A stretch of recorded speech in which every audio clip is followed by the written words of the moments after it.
In today's episode, we're diving into how to work as a social media manager without having to work 24/7 and offer around-the-clock service.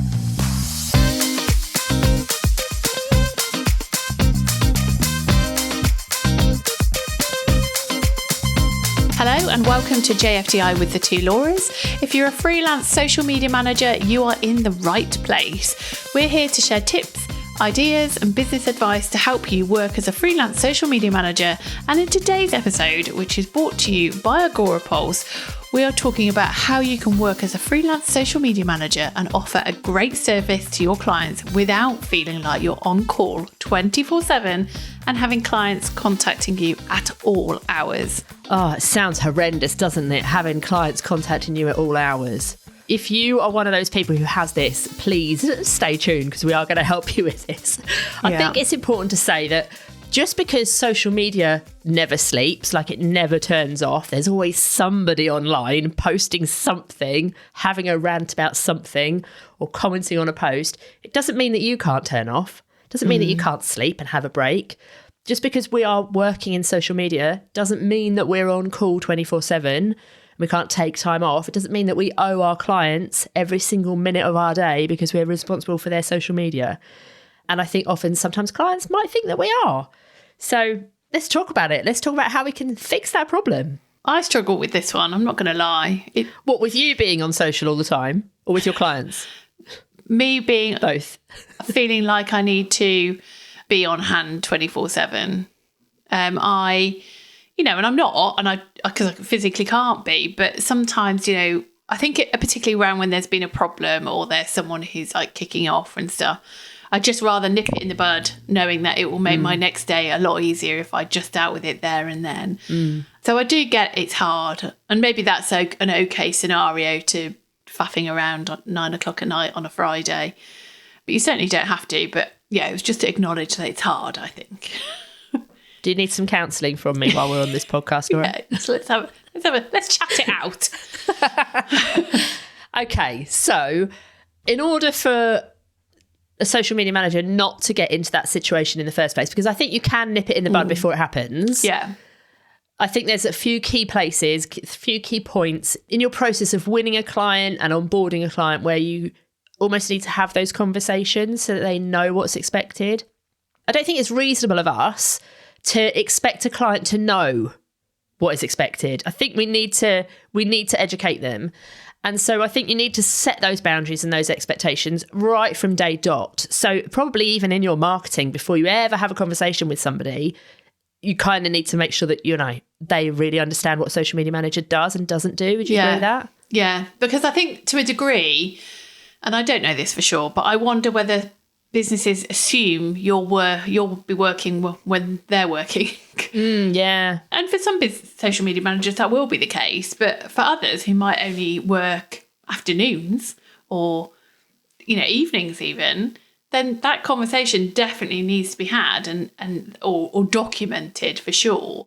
Yeah. And I think also, if maybe it's a small business owner who's never outsourced their social before and they've been doing it all themselves, then they probably are doing it all the time. They probably are responding to the comments all the time, and they're probably tired and have had enough of it, which is why they want to pass it on to somebody else. And they assume that they're going to be doing exactly that same thing too. Yeah. So it's all a learning curve for them. Yeah. So in your marketing is like the first place I think that needs to be made clear. But then also when you are in a discovery call, making sure that they understand how you work, when you are putting in your proposal, so you're outlining what it is that you will do, what they can and can't expect from you. And then during your onboarding as well.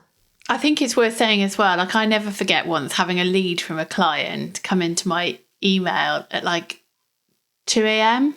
And she was in this country, so it wasn't there was a different time zone. It's 2, 3, I can't remember now, 2 or 3 o'clock in the morning. And that should have been a red flag for me. That should have been me going, I don't think I want to work with someone who's going to be messaging. And clearly she was at the end of her tether and she needed to outsource. And I get that. And I agreed if she was up at that kind of time of day. But just have a think about that right from the start. When you're booking in those kind of discovery calls and you've had that lead through, just be thinking, are they working in a way that works for me? Because if their expectations is that you're going to have a discovery call at 9 o'clock at night, because that's when their child's gone to bed maybe, and that doesn't work for you, then you'd be like, oh. And as much as we want to try and impress clients and be like, yeah, of course, I'm flexible, I'll do whatever. You name it, I'll be there. All that. The reality is that isn't going to be the case, and you're not going to be wanting to speak to your client at 9 o'clock potentially every night. They need to speak to you. So do just try and think outside the box and not get carried away with the excitement of having a lead. Because if they have slight red flags there, you probably want to just be aware of them. Yeah. And like, I am totally somebody who would send an email in the middle of the night because it would be something that would come into my mind. And if I didn't do it, it wouldn't get done. But I wouldn't be expecting them to reply back to me. So I think it's kind of like that needs to be on your radar, but you need to uncover whether or not that's, how they always work. And you can only do that if you have a discovery call, can't you? Like, you can't judge it otherwise. Yeah. So I think that's really important. 100%. You'd have to have those conversations. So discovery call, proposal, where you're outlining like how you work and all of that sort of thing, so that they know right from the get-go if they're going to agree to your price and, the service you're offering, they know what they're getting. But also in your onboarding, remind them again, put it in your terms and conditions, put it in your contract, make sure that they know not only when they can contact you, but how they can contact you. So if you're somebody who prefers people to email you, they're not WhatsApping you. Or if you're somebody who prefers to only have contact maybe in Asana or Trello, they're not doing that and sending you text messages and phoning you every day, because I think often, unless we set those boundaries and we tell people how we want to be communicated with, people will just communicate with us in the way that they normally communicate. And that's reasonable for them to do that if you haven't set that boundary. Yeah. If you think you're going to struggle with those kind of things, then there are plenty of ways, which we'll come on to, there are plenty of ways that you can kind of protect yourself, aren't there? Because as you said, Laura, yes, you might send an email at 3 o'clock in the morning because it's on your mind, and that might be the case with your clients, but you just need to make sure that there are ways in which you don't suddenly go, I've got to reply to this at 3 o'clock in the morning to impress your client. Well, first of all, make sure you don't have your notifications on to wake you up at 3 o'clock in the morning. But, Well, yeah, obviously. But if you're just scanning through TikTok like normally I am and it just pops up. And also I think it's important that they always know right from day dot, like, what is the time scale between them getting in touch with you, maybe them sending you an email or a WhatsApp or getting into your Asana or wherever it is that you communicate, and you replying, so that they know, are you going to get back to them within 24 hours? Is it going to be the same business day? Do you offer like a 2-hour reply? What is that? So that they know from day dot how long they might have to wait, because there's nothing more annoying than thinking that somebody's going to get back to you that same day and they don't. But if you know that, then that's fine, because you're not just sitting there waiting then. The same can be said for holidays, bank holidays, Christmas times, those kind of things.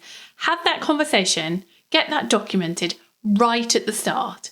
Because when they're signing that contract, they're signing the contract in full knowledge of how you work.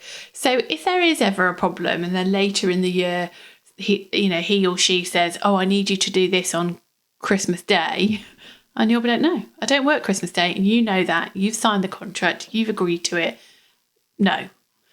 And it's a clear way to just be able to support yourself by saying, no, this isn't what you've signed. Do you think that it depends on the kind of business you're working with? Because some businesses, like a larger business maybe that's, I don't know, maybe they all work from an office and they've got a big team, they wouldn't be contacting their staff like on a bank holiday or out of hours. So are they less likely, do you think, to get in touch with a freelancer out of hours than maybe a small business who's run from home? I don't know. I think that comes down to your client, doesn't it? Because people are just different. Yeah, maybe. Like, I think of my clients, he'll text me all the time and he's got staff and just doesn't seem to change. Does he listen to our podcast? Yeah, but it's just, I don't mind him texting me whenever he wants. That's not the problem.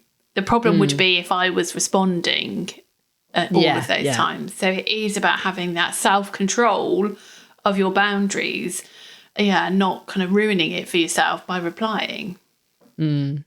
So in terms of putting those like messages in front of your potential leads or existing clients, what do you think is the best way to do that? I know we're biased, but without doubt, the Social Media Manager's Toolkit is going to help you with that, because it gives you everything you need. So you can literally tick through when you send your, business terms across, it's got in there what you need to be saying. It's got everything in there. So you can kind of just go through it methodically, and you know that you're not missed out on any important parts of that onboarding, on the discovery calls, all of those things. We actually had a testimonial this week from someone who bought the toolkit this week. So within 24 hours, she left us a really nice testimonial that said, the toolkit is a perfect mix of practical tools, useful tips, and straight talking advice. So if you want that, if you need that clarity, if you need that simplicity, to just be able to move forward with confidence, knowing that you've got everything you need, then go check out the toolkit. It's at thetwolauras.com/toolkit. We will put the link in the show notes. And obviously, we're more than happy to answer any questions if you've got any about the toolkit. So let's say we have won that new client. We've done all of that. We've, set out the boundaries in the terms of business. We've told them in the proposal. We've done all of that. How do we then make sure that things don't kind of slip, and regardless of what we've said, regardless of what we've written, we don't accidentally kind of get into those bad habits? I think the key is and we've touched on this already, it's about your response. If someone replies to you, texts you or emails you at 9:00 at night, don't reply.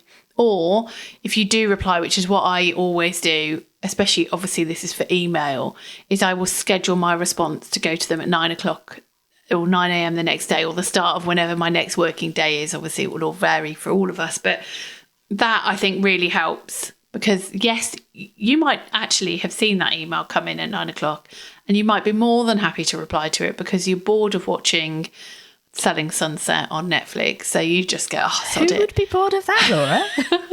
You just think, oh God, I'll just reply to it now. But just schedule that response, because although you don't mind, it's about how that looks to them. It's kind of them saying, you're kind of saying, look, I don't mind. I don't mind you emailing me now. Of course I'll reply.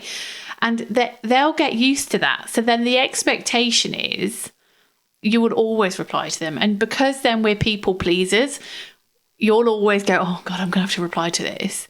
And then it's a very slippery slope. And the longer that goes on without you addressing it, the harder it is to get out of it. Like I always answer the phone to my client, or because I've always got my phone attached to me. It's very, very rarely that I don't answer the phone. And when I don't, and I ring him back, probably normally like 5 minutes later, I'll ring him back. He'll be like, oh, how are you?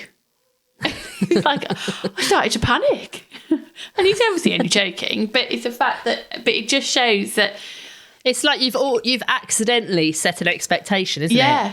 Yeah. Without even meaning to. It's like if you've said that you're going to reply to people within 24 hours, or you'll get back to them, within 48 hours or whatever it is. If you then reply within 5 minutes, and you reply within 5 minutes 5 times in a row, they forget you've ever mentioned 24 hours, and they think that you're always going to get straight back to them. So you kind of have to stick to your half of the bargain. Yeah, it's really, really hard as well, I think, when you first start working with a client, because you really want to please them and you want to show that you're keen and responsive and, a dream to work with, and you just get on with things and blah, blah, blah, blah, blah, blah.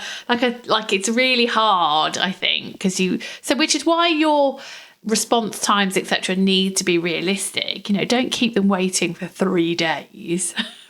You've got to be realistic about it. But yeah, don't ruin it. Don't ruin it straight away or at any point by those response times. And actually, we now live in a world. God, I sound really old. We now live in a world where you can use all the features on all the tech now. Like an iPhone and our laptops, you can have the different focus modes. So when you're in work mode, you can only access certain apps and for certain times. And then when you're in personal time, or whatever you call it, you can have other apps. And so there are all lots of ways you can easily just say, well, hang on, I don't want to look at this, so I'm not these apps aren't going to be available to me after 5 p.m. Make your Gmail not accessible. All of these things, they're available to us. It's things like use WhatsApp for Business, because then you can just have an out of office response on that. You can have that divide, can't you, between your personal life and your work life. Make sure you're using a work email. Don't use your blooming Gmail, Hotmail account or what have you. Use a work email, because then you can create that divide.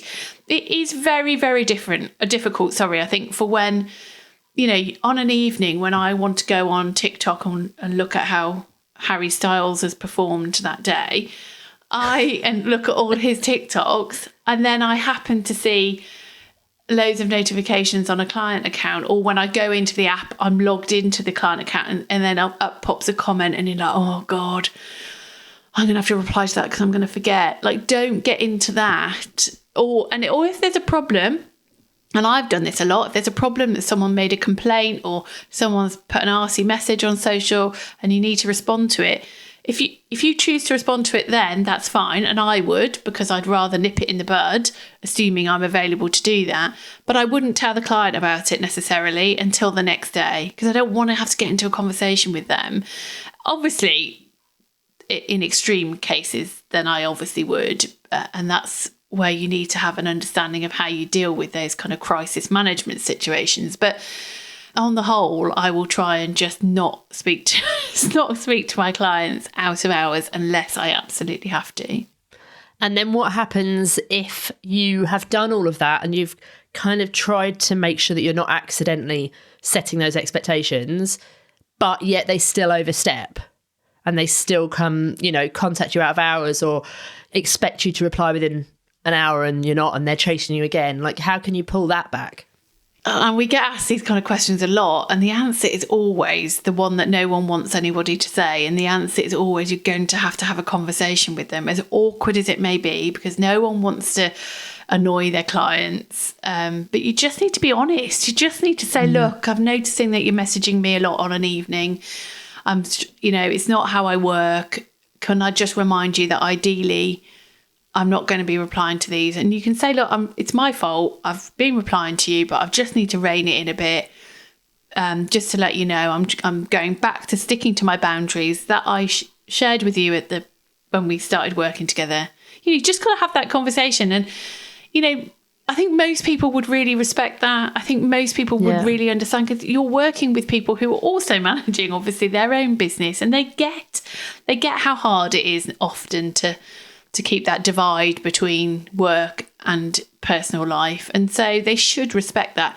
If they don't, and they're arsey with you, then that speaks volumes personally. And that would, to me, be a big and I would be looking at how to get rid of that client and replace it, because there's no point working with people who don't respect you and don't respect your boundaries. Either that, or I would push back on them with an increased service at a much higher rate. Nice. It's like, if you want to contact me out of hours, this is how much it costs. Yeah. Do you want me to send you an invoice now? They'll probably go, no, you're all right. I'll just contact you during office hours. Yeah. It'll all be fine.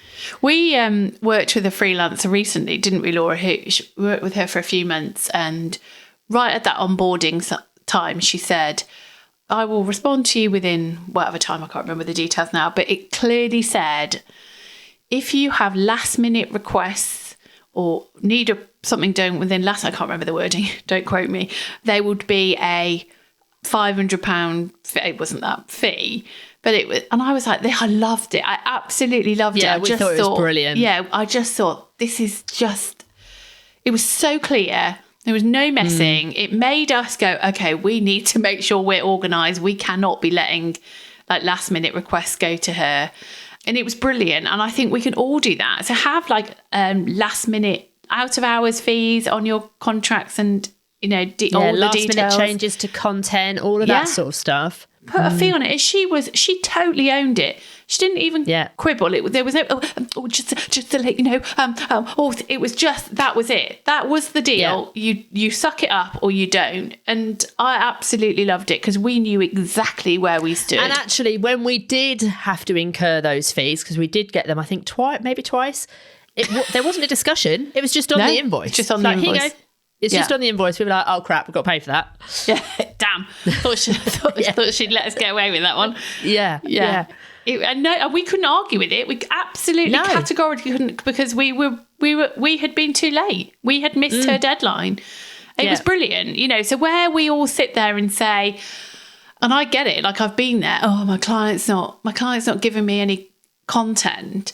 Actually, we should all be writing into our contracts, if you don't provide me with content by the 15th of every month, then I will be you will incur a £400 fee, because I'm going to have to go and spend hours looking for stock photos or creating graphics and whatever that may be. Yeah, we should all be doing that, because we all know clients are pretty rubbish at getting content like photos, videos to us. Yeah, totally.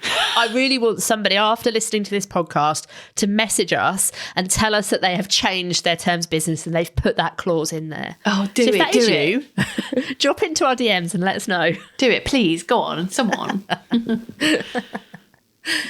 Yeah. Okay, so to recap then, the best way to make sure that you don't feel like you're on call 24/7 and that you don't feel like you can't take a break when you work as a social media manager, because you absolutely can take a break, you absolutely should, is to make sure that you have set your boundaries and your expectations well in advance. You keep reminding them of those expectations, and you're doing everything in your power to hold up your side of the bargain and adhere to them yourself.